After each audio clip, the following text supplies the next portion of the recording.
I'm Francis Dearnley, and this is Ukraine, the latest. Today, as President Zelensky meets Donald Trump at the White House, we unpack Vladimir Putin's emergency intervention, an unscheduled call with the US president that may have derailed Kyiv's hopes of securing Tomahawk missiles. Then, in a special cultural dispatch, we dive into the world of Ukrainian classical music.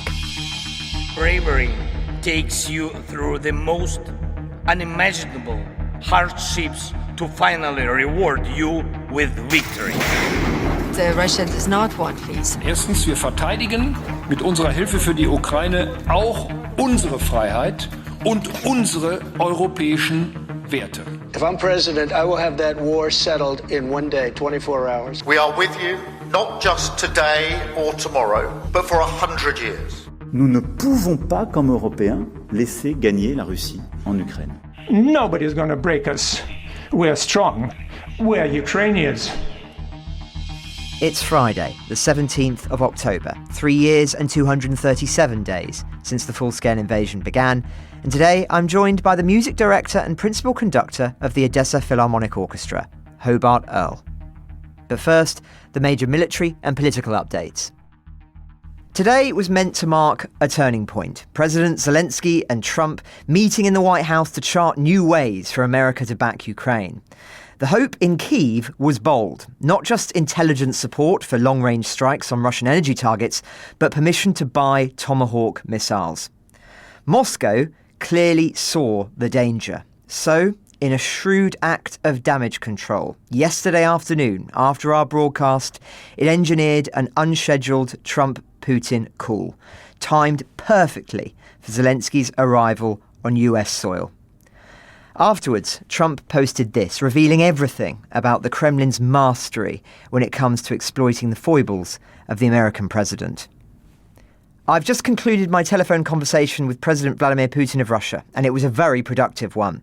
President Putin congratulated me and the United States on the great accomplishment of peace in the Middle East, something that, he said, has been dreamed of for centuries.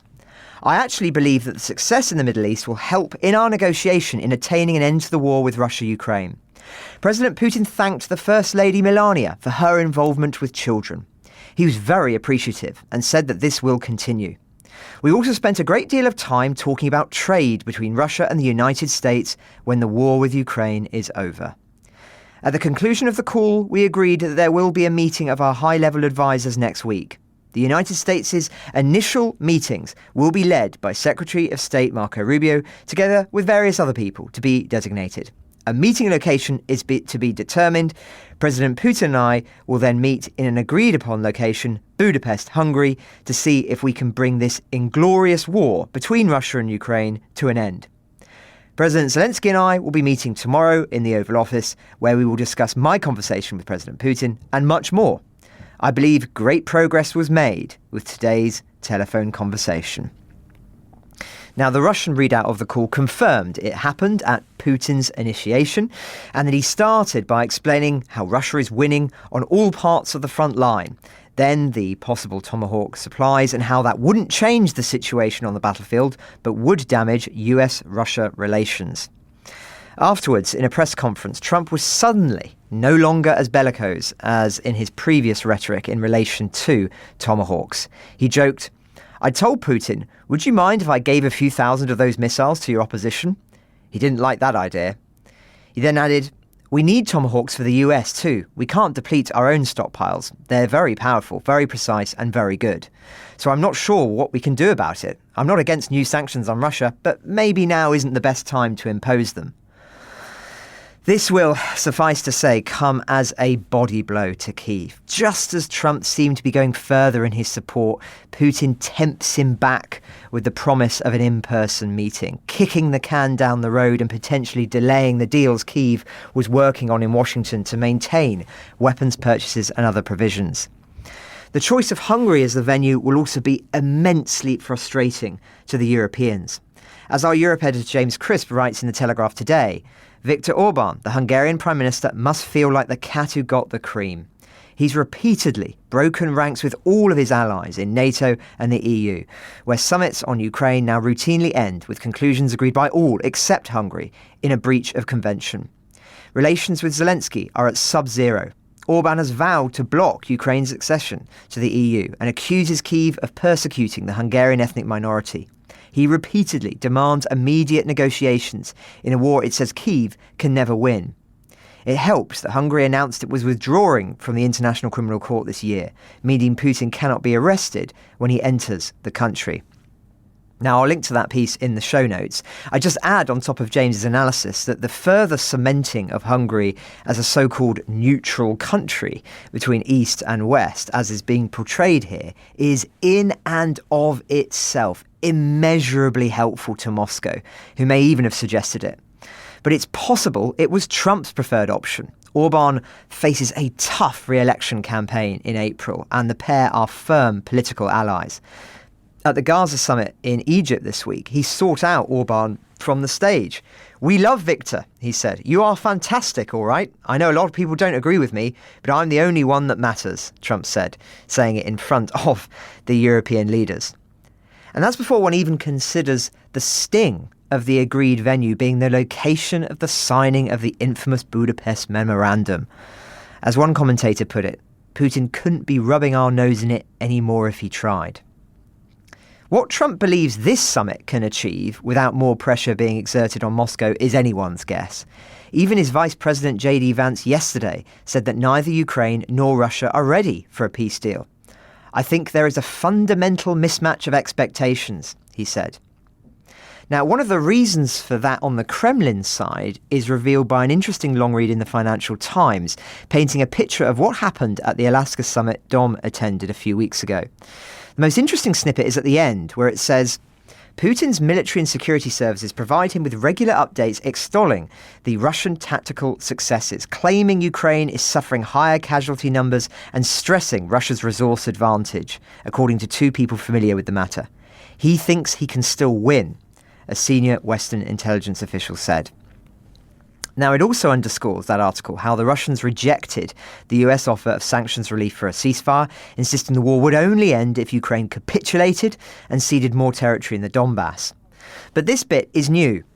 Putin then delivered a rambling historical discursion spanning medieval princes such as Rurik of Novgorod and Yaroslav the Wise, figures he often cites to support his claim Ukraine and Russia are one nation. Taken aback, Trump raised his voice several times and at one point threatened to walk out. He ultimately cut the meeting short and cancelled a planned lunch where broader delegations were due to discuss economic ties and cooperation. Now, in a further confirmation of what was speculated at the time, the whole summit was based on misconceptions. Russia's territorial concessions, as Steve Wetkoff presented them, amounted to attempting a freeze on the front line in some areas it had been unable to seize by force, while still demanding Ukraine surrender the entire Donbass. He misunderstood everything Putin said about what the summit was going to be about, a person briefed on the talks remarked. So let's turn to today's Zelensky-Trump meeting. The schedule has now been released, a shorter meeting than the former's visits in August and February, and not a state visit. It starts at 1 o'clock Washington time, which is 6 o'clock London time, so many hours after our broadcast. If you're hearing this and we haven't put out a bonus episode, that means there were no, as feels quite likely now, major announcements off the back of that meeting, and we'll update you on Monday. Dom is still recovering from his induction into the Diplomatic Sauna Society last night. And if you don't have a clue what I'm talking about, it's probably best you don't ask, actually. So I'll cover the military updates today as well. Ukraine reportedly struck at Sochi, Saratov and Vladimir in Russia overnight, and also occupied Donetsk and Crimea. An oil depot is ablaze, and there were power cuts in Yevpatoria after a succession of strikes. It also appears Russian air defences mistakenly shot down one of their own fighter jets.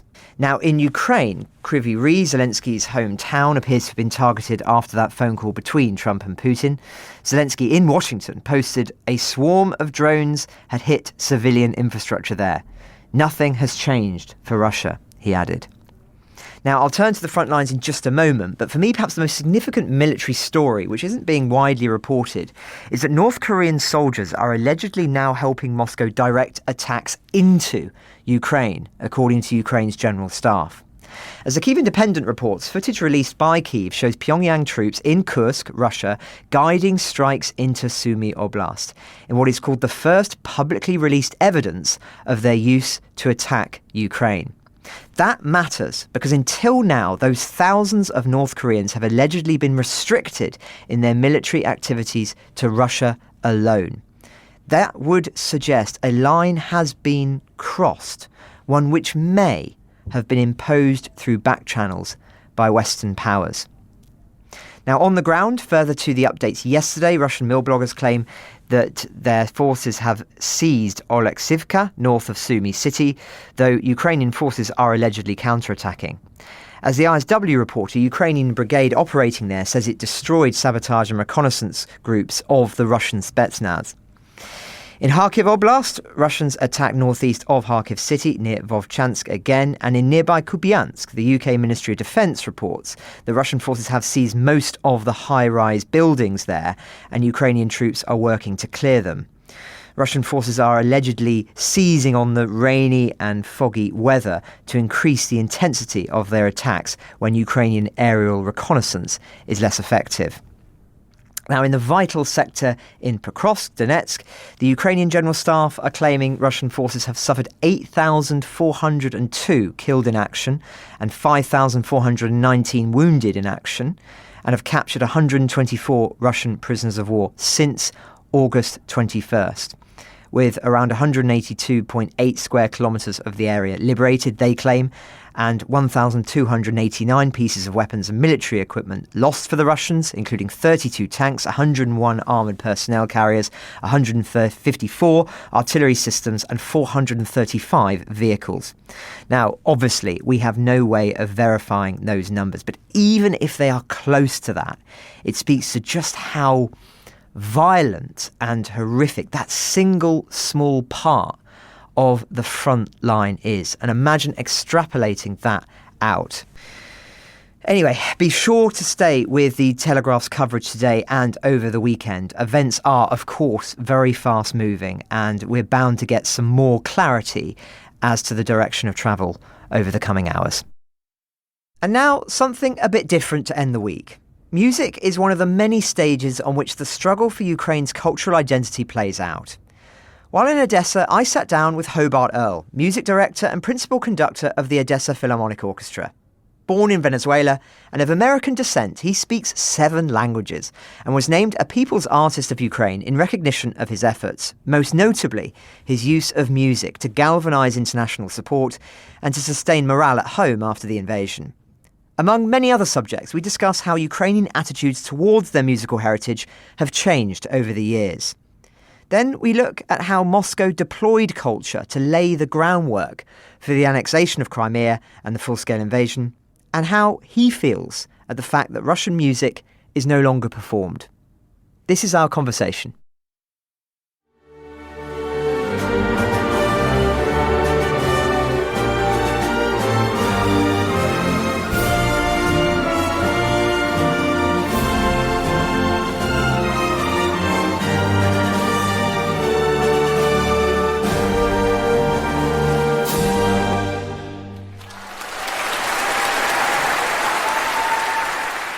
Well, Mr. Earle, thank you very much for having us in this extraordinary space. It's half London's Houses of Parliament and half Doge's Palace in Venice. Tell us about the architecture, tell us about the city and how you ended up being here. Well, first of all, it's wonderful to have you here. Welcome to Odesa. And yes, you say the Doge's Palace in Venice, and of course it's Venetian Gothic, which is a relatively rare example of Venetian Gothic architecture outside of Venice. We all think of it as an absolutely wonderful concert hall. It is our home, so we are very fond of it. We wish that it could be restored to its full glory, because their traffic noise comes in through the stained glass windows a little bit. They need to be sealed properly. It's a work in progress, but if that happens one day, then it will be acoustically even better than it is now. And what brought you to this city? I brought a chamber orchestra from Vienna to the Soviet Union in autumn of 1990. I studied in Vienna, and Vienna, of course, being pretty much the easternmost city of Western Europe geographically, I was there in the second half of the 1980s, so watching the entire, if you will, falling down of the Iron Curtain. And this chamber orchestra, we played American contemporary music in Vienna, and the opposite, with a lot of funding from the Austrian Ministry of Culture and Foreign Ministry of Viennese contemporary music in the United States. So it was an exchange idea. And the idea was put to me that you should take your American program to the Soviet Union. It would be the Soviet Union. It would be a huge success, really. Never thought of it, but that's what happened. We did. We came here in 1990. Odesa was one of the cities we played in. We played in Moscow in the House of Composers, which is, I didn't realize at that time what a legendary place that was, because in that building they all lived. Shostakovich lived there. Khachaturian was, his funeral ceremony was in that hall where we played. So I was invited to come back and guest conduct the orchestra here. I thought, why not? I spoke not a word of Russian at the time, and I came back in April 1991. And there was a lot of coincidences in this. At that time, the orchestra's music director had left. He'd emigrated to Israel, so the orchestra was actually without music director at the time.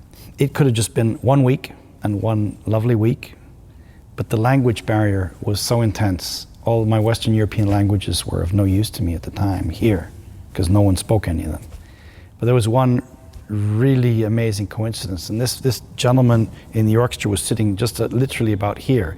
He was the only foreigner in the orchestra. He was a member of the viola section who had studied here in the Soviet Union and stayed on. He was a viola player from Cuba, so I could speak Spanish to him, and that's how he translated, and that's how I had something to connect on the whole thing. Everything that has happened since grew out of that one coincidence, that I had something to grasp onto and to be able to learn the language quickly. Well, languages bring people together, so does music, of course. And if we reflect on 1990 and that period in which you came here, what role did music play in that historic period? A very important role, because I look back on the 1990s as being a time when we could program anything we wanted and had the hall jam-packed full. It was amazing. I mean, literally anything, it was always full. Today it's a little bit different. It's harder. You have to actually promote the concerts. But I think the 1990s were a difficult time for society here. And in general, I think I've noticed in my life experience, when the times get worse, people gravitate more towards the arts. They need them more. And certainly in the 1990s, the hall and the orchestra's concerts was a sort of place of refuge, if you will, for a lot of people, and they just flocked to the concerts. Artistically, it was a fascinating time, as tough as it was. And what were you performing at that time? Everything and anything under the sun. And one of the things that I consciously did, as I said, the relationship grew with the orchestra very quickly after the fact that I had a translator, and I came back and I was asked to be music director. Within a year, I was actually music director of the orchestra, and we started traveling to Western Europe and then also to North America. But one of the things that I did was consciously to bring repertoire they had not played before and that they didn't know. I think this was a wise and a useful thing, that I was bringing some of myself to them. But of course, I've learned so much about Slavic music and Russian music, of course, and Ukrainian music, that, I mean, particularly Russian music, when you speak the language, when you've lived the life, you have a different take on it somehow.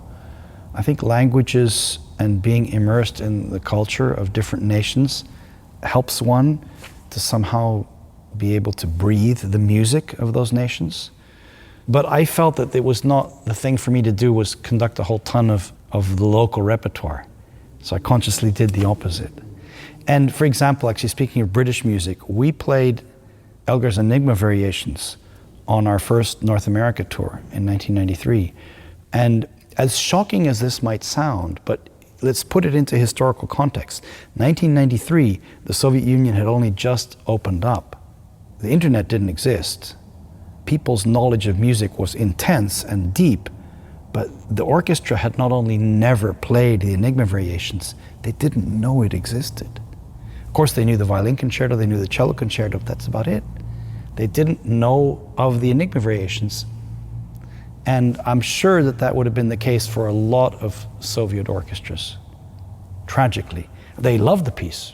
The Enigma Variations was a huge discovery, one of the many discoveries for them. It's like, wow, this is wonderful music, but it was totally new. I'm very interested in what you were saying about being immersed in Russian music, and I'll come back to that later if I may, but I'd like to draw first to Ukraine. And in that phase of Ukraine becoming an independent nation, what did that do for the music scene here in Odessa and in the country more widely? Well, the last piece we played in the concert you heard last night in the opera was the Overture to Taras Bulba by Mykola Lysenko, which became our sort of staple encore. It was the encore that we played everywhere when we were on tour in the 90s and everywhere else. It was always our last piece. And this is a very, very Ukrainian piece of music. And I remember I conducted it first in 1992, and we played it not only here in Odessa, but as the last encore in concerts in Kyiv and Lviv and elsewhere in Ukraine. And there was a great awakening, if you will, of patriotism at that time. I mean, I was here before the independence of Ukraine. So my first concert with this orchestra was April 1991. So I actually witnessed the beginnings of this. I mean, Ukrainian language and Ukrainian culture were always present in Odessa, although Odessa is a Russian-speaking city, first and foremost, but very much geographically always in the territory of what is present-day Ukraine, obviously. I mean, you think of the Stoliarsky school, they always taught in Ukrainian, even during the Soviet times. So the kids there that had a very good knowledge of Ukrainian during the deepest Soviet times, the people who studied music there came out with excellent Ukrainian knowledge. So the music, the culture, the language is always there, but perhaps not as well known, although known but not performed that much, or who knows, but the music was special at that time. So Taras Bulba and a lot of other things that we started playing suddenly meant something different, because now this was an independent nation.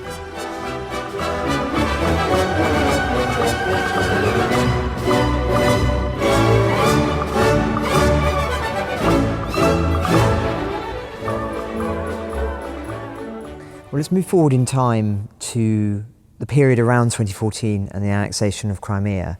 Did that have a sharp impact on the arts here? Definitely. Definitely. I mean, everything had an impact on the arts. I mean, the Orange Revolution had an impact on the arts. I mean, if we go back to 2014, the orchestra and we did a flash mob in the fish market, which went viral on YouTube. I don't know if you saw it, but we played music by Beethoven in the fish market. It went totally viral. And the flash mob was a couple of days after the annexation of Crimea in the end of March.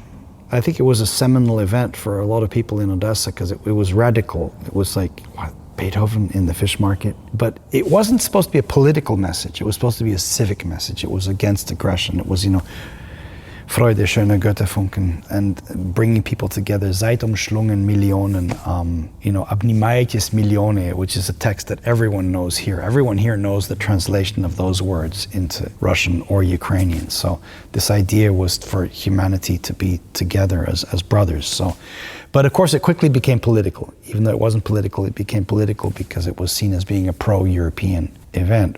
But a month and a half after that was May 2nd. And we did our VE Day concerts here every year. It was a big tradition. And we had the decision, well, what do we do? Do we give these VE Day concerts just 6 days after this big tragedy in Odessa, when actually we were the only performing arts organization in the city who went ahead because there was a decree that came out requesting, not ordering, but requesting that there be no large public events, because they were just afraid of, security, what was going on. 52 people had been killed here in Odessa, which was the largest number of deaths in the city on one day since the Second World War. I remember even the orchestra they were concerned. Should we do this? Should we not do this? Is it safe? And I said to them, no, we're definitely going to do this. And you'll see the music more than ever before, for us and for them. And that was the way it was. We had the hall was full of people sitting together next to each other, wearing the symbolism of the St. George ribbon, the orange and black ribbon, and next to them in the Ukrainian vyshyvanki. So people of different political opinions literally, it's what I was told at the time, and of course I had my back to the audience so I didn't see this, but people in tears in the audience during that concert, because the music somehow just, those VE Day concerts were very special. We stopped doing them. We stopped doing them because VE Day has been, I think it's been ruined actually. It's certainly been exploited and transformed. I guess maybe transformed is the fairest word for it, but certainly haven't done any of those VE Day concerts since 2022. One of the reasons is that what we did during the VE Day concerts, they've transformed over the years. We started doing them about 15 years ago, and we did them every year. But I'm not sure exactly when. Before 2014, we had arrangements done for symphony orchestra of a lot of the wartime pieces that everyone knew. So, I mean, everyone knew these pieces. The funny thing about them is they're all waltzes. They're very sad waltzes. And what we started doing with the VE Day concerts, we turned them into a concert called Waltz, Waltz, Waltz. Entirely waltzes. Strauss, Tchaikovsky, Sibelius, Waltz Triste, Khachaturian waltz, and then these wartime waltzes. Several of which were written by an Englishman long before the Second World War, but they became associated with the Second World War in this part of the world, and they sound very, very Slavic. But actually, they were not Slavic. They were not written to be part of the to commemorate the Second World War. They were written 30 years before. And most people here, they would have thought I was off my rocker if I started telling them, this is English music. But anyway, because of the waltzes being so associated with the Second World War, it wouldn't be the right thing to do now. Even though up until 2022, that music had been transformed for everyone. And I mean, every note of music that we played after 2014 was transformed because of the war. So we were always aware, even though we were living here in peace in Odesa, that in the east of the country there was a hot war going on, people being killed every day. And we're playing music, and the music transforms with the situation. That's a perfectly normal phenomenon. The same way these wartime waltzes that we had played in the VE Day concerts before 2014 were now totally different meaning for the musicians. I'll come to 2022 in a moment, but you mentioned Tchaikovsky there and performing Tchaikovsky, and you were saying before we started rolling that you'd spent time in so many European and world capitals, and you spent time in Russia. Tell us about that period and what are your reflections on that and how you feel about that now. Yeah, I conducted often in Russia, and I conducted 4 of the major Moscow orchestras after 2014. I felt it was an important thing to continue doing this, to continue to fulfilling these invitations and going there. Why did you feel it was important? Well, sort of a very special diplomatic mission. I'll try to explain that. But aside from the fact that I actually had wonderful relations with these orchestras, and the Russian musicians are wonderful, they're very open, and I really had a special time. Every time, without exception, that I went to Russia, it was very special artistically. But here after 2014, it became very particular because I'm the music director in Odesa, and they all know that. And they understand the symbolism of me being People's Artist of Ukraine, which I was actually awarded in 2013 when I happened to be conducting the State Symphony Orchestra of Russia in the Great Hall of the Conservatory in Moscow at the time I got the award. So they were doubly aware of that.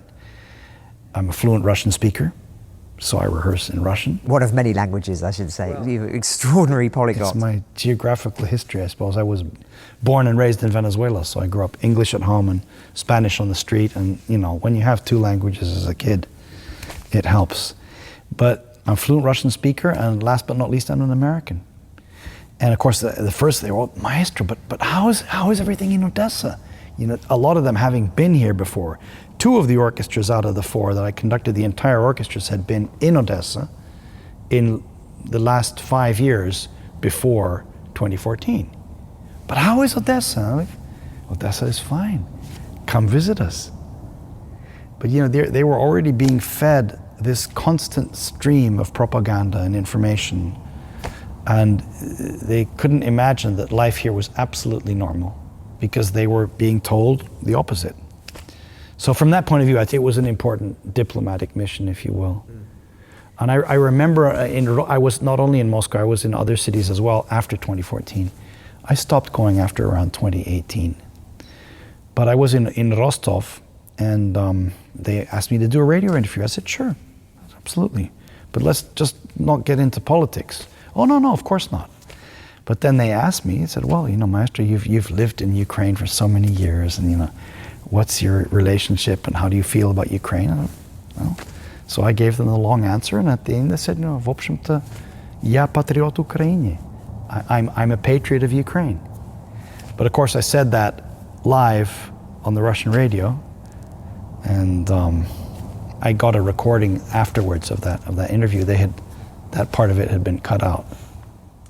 And it could have been potentially problematic for the people who brought me to the interview too, like, hey, well, you've brought this American to an interview and he's telling how he's a patriot of Ukraine. Well, I told you I didn't want to talk about politics, but you asked the question.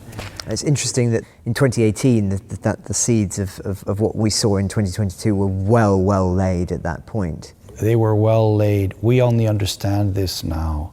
They were well laid long before 2014. I witnessed that myself in person on more than one occasion. And it's very sad to think about it, because it's sad from a human point of view. It's frustrating from a psychological point of view, in every way imaginable. But you have regrets? Well, let me tell you a story. I was guest conducting in St. Petersburg in 2013. And that was the first time that I heard this phrase, Krym nash, which means Crimea is ours. I heard it from a musician, and we were like, whoa. It was a very curious situation, because it was just informal conversation around the dinner table. But yeah, the Ukrainians shouldn't be upset with us. We're not upset with you, This is our internal problem. It's not your problem, Kept coming back to this. Yeah, but Krym nash, Crimea is ours. And I'm like, what are you saying? But this has been deeply ingrained. And at that time, I got on an airplane to come back to Odesa, and there was the Russian newspaper with a map of Ukraine showing, this part was given by Poland, this part was given by Hungary, this part, just a little bit south from here, was given by Romania, and this part is Russian. It's like taking Ukraine and just reducing it to also looking at this thinking, my goodness, the country is an independent country. Why can't you just leave it alone? And I remember a conversation with the former foreign minister of Ukraine, a wonderful fellow, Hennady Udovenko. He was a wonderful, elegant gentleman of the older generation. He's now gone, God rest his soul. He tells me, he says, Hobart, I used to have to wear a bulletproof vest to go to work. I'm like, what? And his going to work was literally walking 300 meters. I said, but why? What's this? He said, well, there was a lot of concern at that time. There was a lot of fear for the independence of Ukraine, that there were a lot of people who were very against it.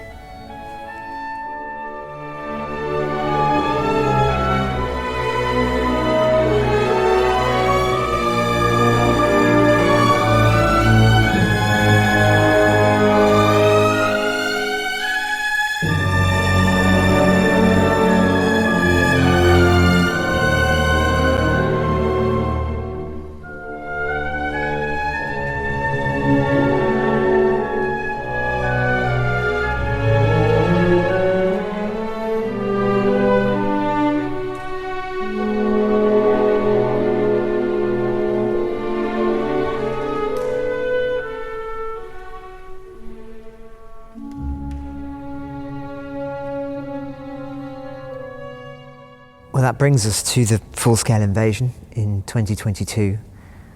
How does that change the landscape of the country in the artistic sense, but particularly in the musical sense?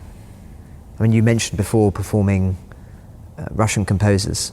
I think there's been a shift since then. Oh, totally.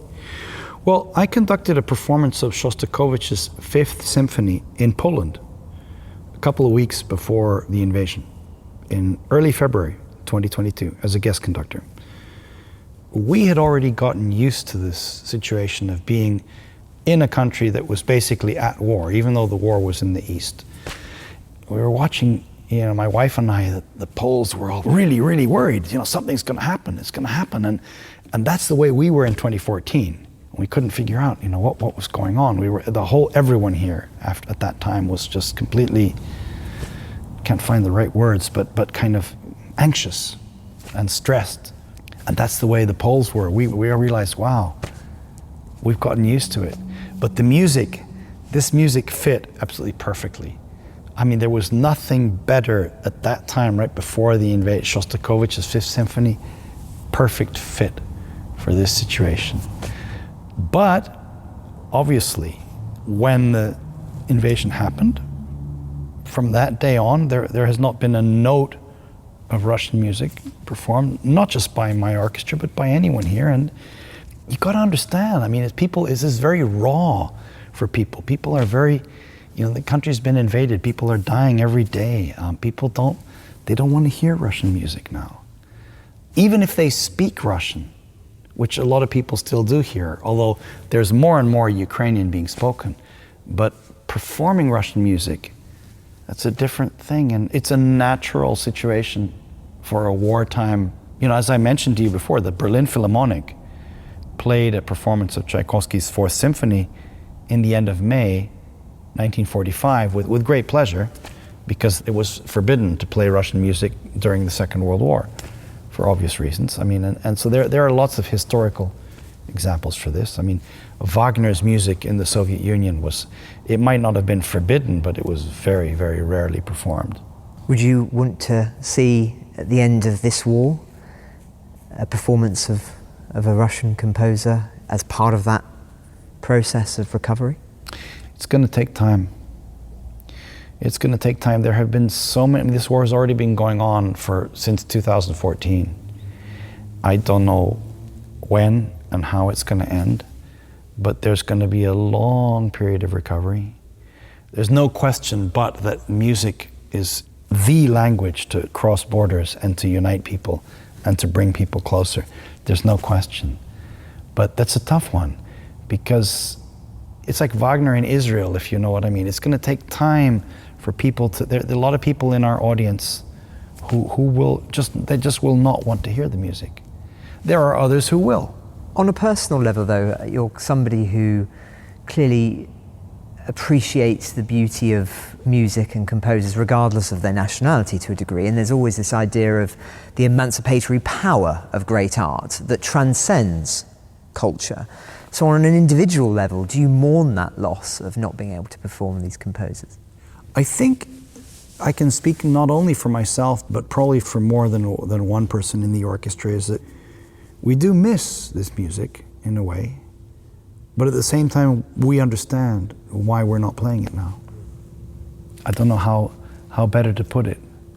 It was certainly a very vibrant part of our repertoire. But look, we're sitting in this concert hall here, which was damaged just a couple of months ago. We would always have thought of this as being one of the safest buildings in the city. We're in the center of a UNESCO World Heritage Site in this wonderful building. And the Hotel Bristol, 19th century building across the street, received a direct hit by a ballistic missile on January 31st. We were supposed to have a concert that night. I had, a week before, said, we need more rehearsal time. We put the concert back a day. The hall was available, so we did. If we hadn't changed the date of the concert, the missile would have struck during the concert, which means, the air raid siren would have sounded.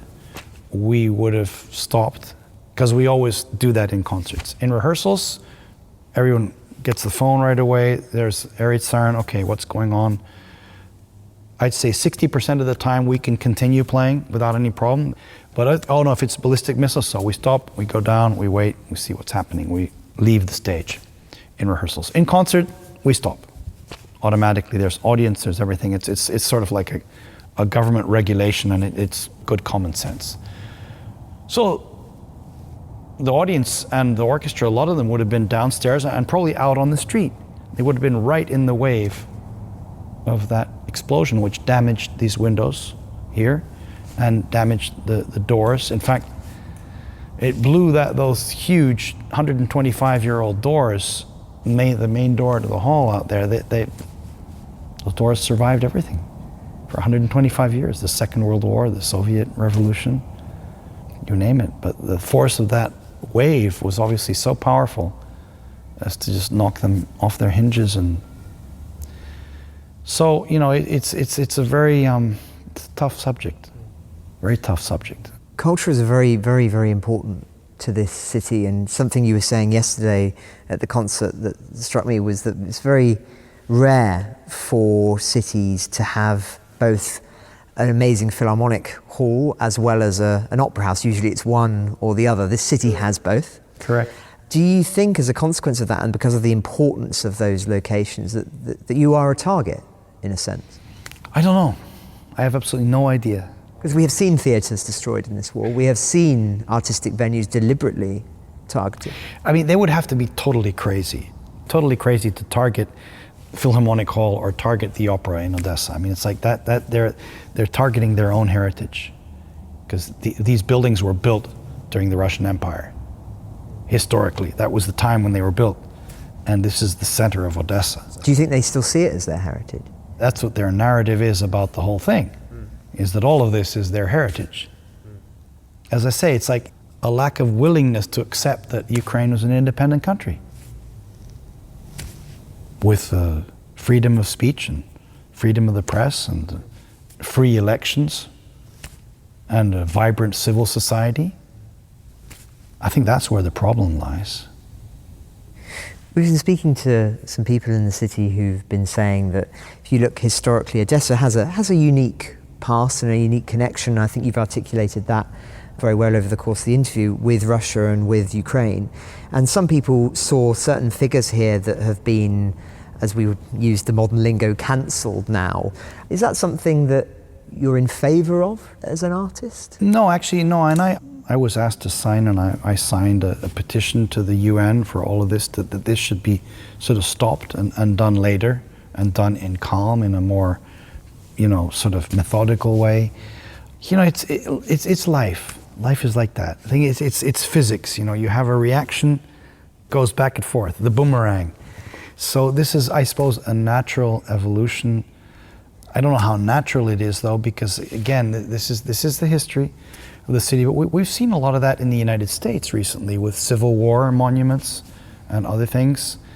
Former presidents of the United States, Woodrow Wilson, Princeton University had to rename the Woodrow Wilson School of Public and International Affairs after his connection to slavery became more public knowledge. So it's tough, but it's curious. I mean, you mentioned Babel and Pushkin, and the Russians have a saying they say about themselves. It's a Russian saying. It's not a Ukrainian saying. It's Россия умом не понять. It means with intelligence, you can't understand Russia. They're saying this about themselves. In other words, what they're saying is that their history is so contradictory. Even if you're smart and you try to analyze it, you can't put it together. This is their own way of seeing it. And if you think of a lot of these figures, Rachmaninoff never came back, Stravinsky never came back, they lost their homelands, and the list goes on and on and on and on of cultural figures who had to leave the country after the Soviet Revolution, others who were shot, like Babel. The list of those people goes on and on and on. People like Shostakovich, who had to live in fear of their life, literally, yet died a natural death. Prokofiev, whose wife went to the labor camps, was sent there. She spent several years in Siberia. In the end, she outlived him and was able to get out back into the West, where she was originally from. But all of this is surreal. It's a surreal part of the world. Because now they're claimed again by the very country that exiled them, in a sense. Yeah, Rachmaninoff was officially persona non grata. The project which I have on good authority came from Putin himself was to bring Rachmaninoff's ashes back to Russia. But wait a minute, the family doesn't want that. And then you have also the propaganda that his grave is in disrepair. Well, nothing could be further from the truth. The grave is very, very well taken care of with Russian Orthodox cross and everything. He was buried in the United States as a US citizen, next to his wife, next to his daughter, and the family doesn't want him to be returned. And so respect that. I mean, because he spent the last years of his life in the United States doesn't mean that he needs to be brought back to Russia. Let's end our interview on a brighter note. When was the last time a piece of music brought you to tears? This is interesting because, you know, as a performer, you try to separate yourself from the music. So you can be in tears a lot when you're actually listening to something or close to tears.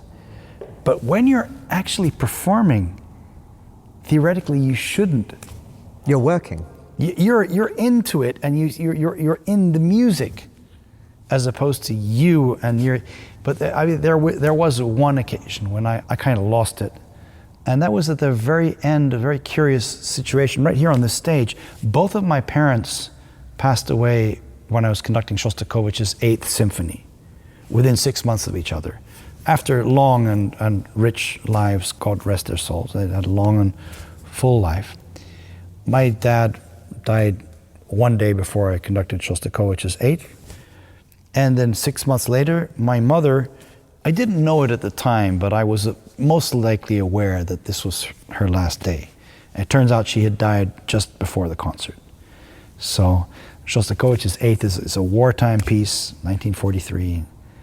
Has a very, very poetic ending, very soft. And somehow, yeah, in the last bars, for whatever reason, I was moved to tears by the music, but because I was starting to think of the fact that, you know, my mom was probably gone, which, so it turned out, was the case.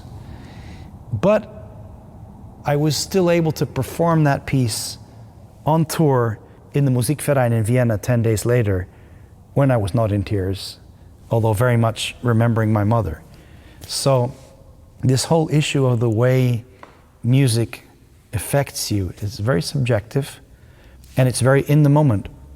You can't repeat it, you can't predict it, and that's the beauty of live music, and that's the beauty of our art, that every performance is different. You have a Thursday night concert, a Friday night concert. If we played last night's concert again today, it would be different. It's the way it is. We've covered a tapestry of subjects. Is there anything that we haven't talked about that you'd like to raise at the end? Well, it's interesting, thinking about my name just suddenly occurs to me. I was talking about my mother, and my name, I'm named for my uncle Hobart Earle, who was killed in Anzio, Italy in 1944 as a young American soldier.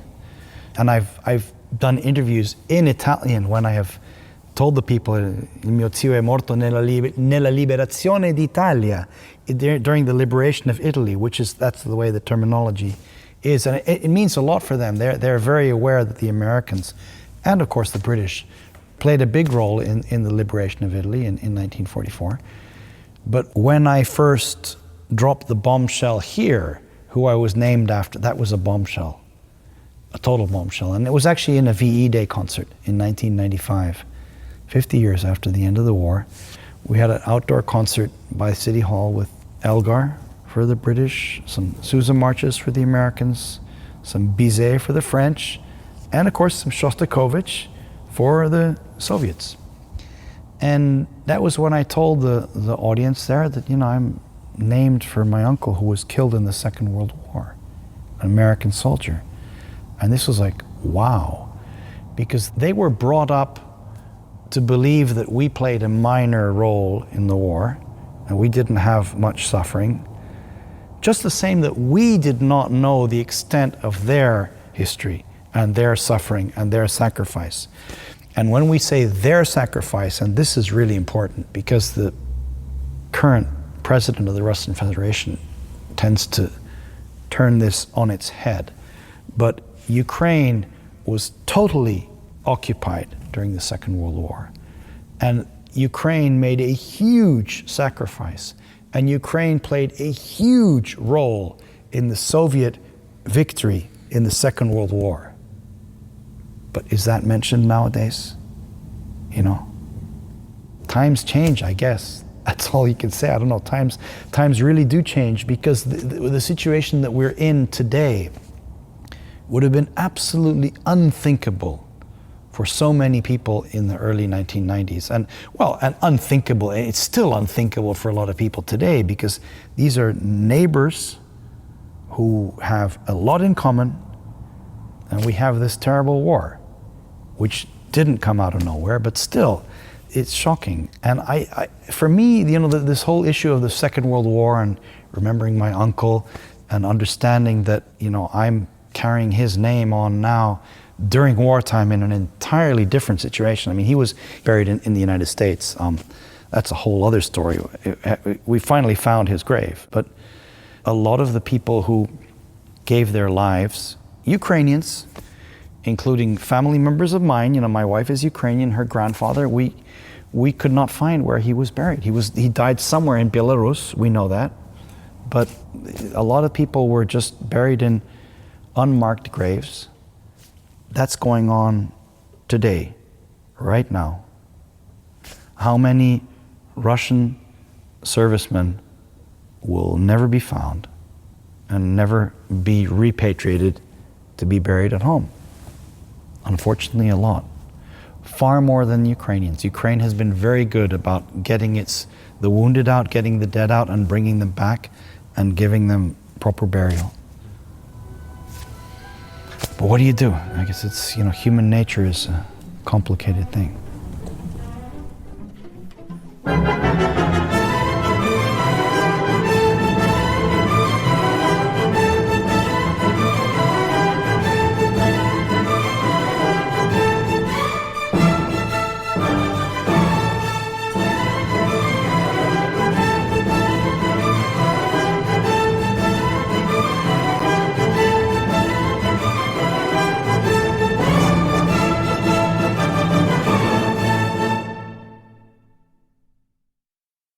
Thank you to Jack Leather, who was with me in Odesa recording that segment. Thanks also to Phil Atkins for his work on the podcast version.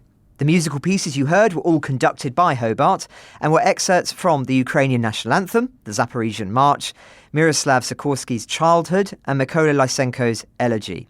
If you want to see Hobart and the Odesa Concert Hall, check out our video documentary in the show notes, where we clip from the interview you just heard.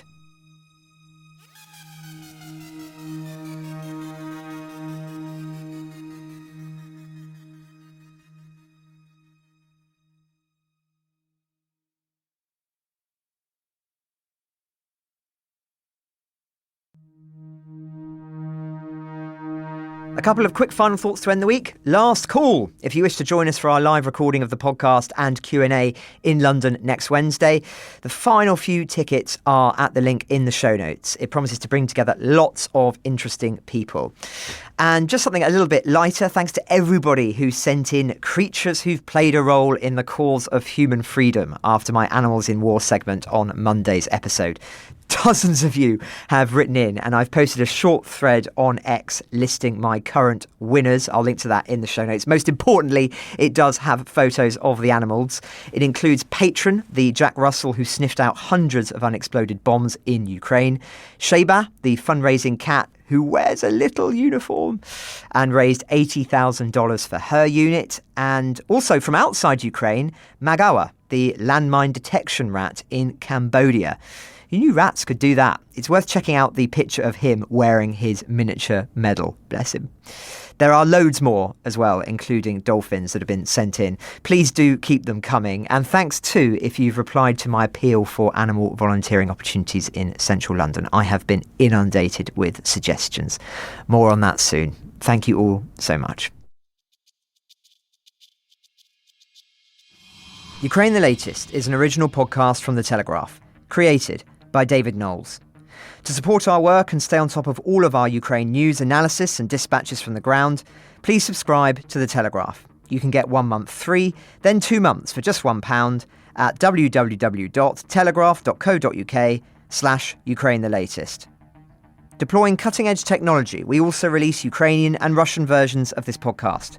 These translations retain our voices and delivery so that it can reach listeners in every region of Ukraine and those parts of Eastern Europe where Russian is still widely spoken.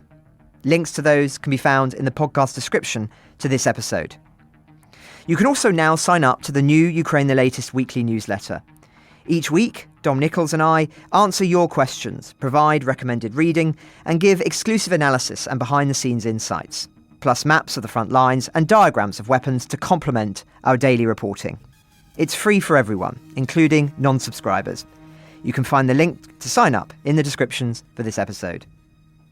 We regularly have a Ukraine Live blog on our website, where you can follow updates as they come in throughout the day, including insights from regular contributors to this podcast. We also do the same for other breaking international stories.